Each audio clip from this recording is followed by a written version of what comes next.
We're so excited to have Leanne Wong here from the French Culinary Institute, and really needs no introduction. We're so honored to have her here with us. Could you share a little bit of your thoughts on the whole trend or movement towards mixology? It's amazing to see the connection between the food and the drink, and really it is the art of the cocktail. Some of the mixologists are coming up with homemade syrups, homemade bitters. They're using fresh ingredients.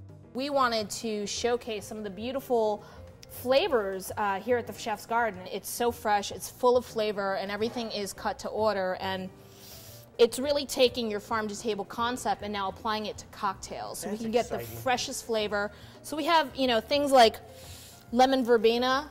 I believe you grow over 20 different varieties of mint. Right. We have some Rootbeer Leaf here, which is really great, and you can actually macerate this with different alcohols, get that flavor, infuse it. We've got Lucky Clover. These are like the clovers that I actually used to eat out of my backyard, and they have a nice sour feel to it. So if you add that to like an apple martini, it's very festive, it's got that sour apple. It's like eating apple skins. Over here you have cucamelons and the cucumber blooms, and these are awesome with gin drinks. There are all these edible flowers that you can use as garnish for your drink, and it's beautiful.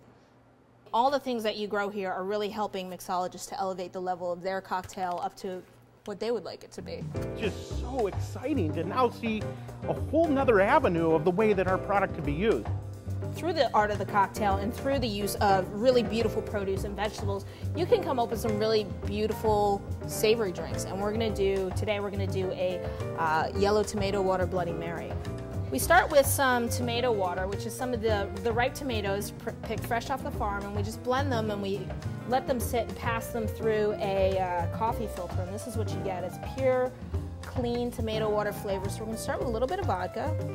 All right, and I'm gonna add some of this tomato water. Now to this, I'm gonna add some flavorings. And what I'm gonna do is by shaking the cocktail with these flavorings, these herbs, we're gonna infuse the flavor into the drink. So I have some really great stuff here. We're gonna start with some micro cutting celery, or this is, what size is this? That's not micro, I'm sorry. Ultra. That's ultra celery. Right. So by chopping up the celery, we're going to be shaking it with that flavor. I'm going to take a little bit of lemon coriander. I think that's going to also add a nice sort of savory dimension to that. We're just going to chop it up. And what we're trying to do is we're going to bruise the botanicals with the yellow tomato water. I would never think to mix that together. I've got some horseradish shoots here, and these are great because these are so spicy and delicious. And I'm going to actually add a little bit of onion for just a touch of savory flavor in there. And so we're going to add the onion to our drink. Now, a little bit of lime zest. So we just want to take... That horseradish has got some kick. I'm going to take the lime zest off. We'll squeeze. It's got a lot of essential oils in here, so we'll put a piece of the lime zest in. Then we'll give a nice squeeze of lime juice for a little bit of acidity, okay? And then we're going to add just a pinch, maybe like a pinch of salt, okay?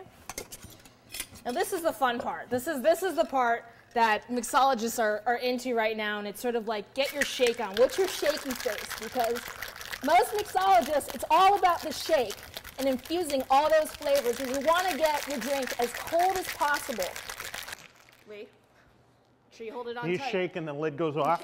That'd be fun. You can do it too. That's a whole lot of shaking going on. That's a whole lot of shaking going on. I get my belly going too. We might not be able to stop. It's a full body experience. Perfect. How long do you do this? A good minute. I think just enough for those flavors to infuse. It does get cold. It does get cold. And so we're actually just going to pour it through another strainer so we don't have any bits of vegetable in there. And you can see it gets nice and cloudy because it's cold. Look at that.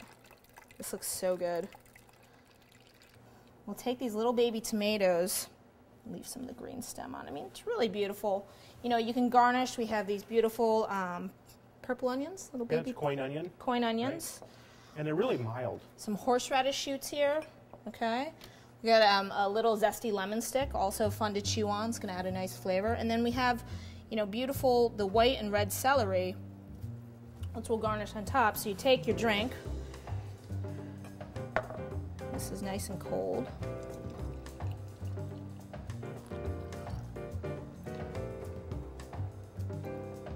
solid you color. know, it's beautiful color. You got a nice surprise of those juicy tomatoes, which are marinating in the vodka. Woo! For the first time, you get to drink a drink like this, and it's actually healthy. And it's healthy. It's good for you. It tastes good. You know, if you want to throw a little ice in there to keep it cold, you can. But, you know, that's fun in a glass. Little tomato water Bloody Mary. Leanne, thank you so much. You're welcome. My pleasure. It's another fine example of chef and farmer synergy, you know, working together. So, thank you. Thank you. Happy to be here. Absolutely. Cheers. Cheers.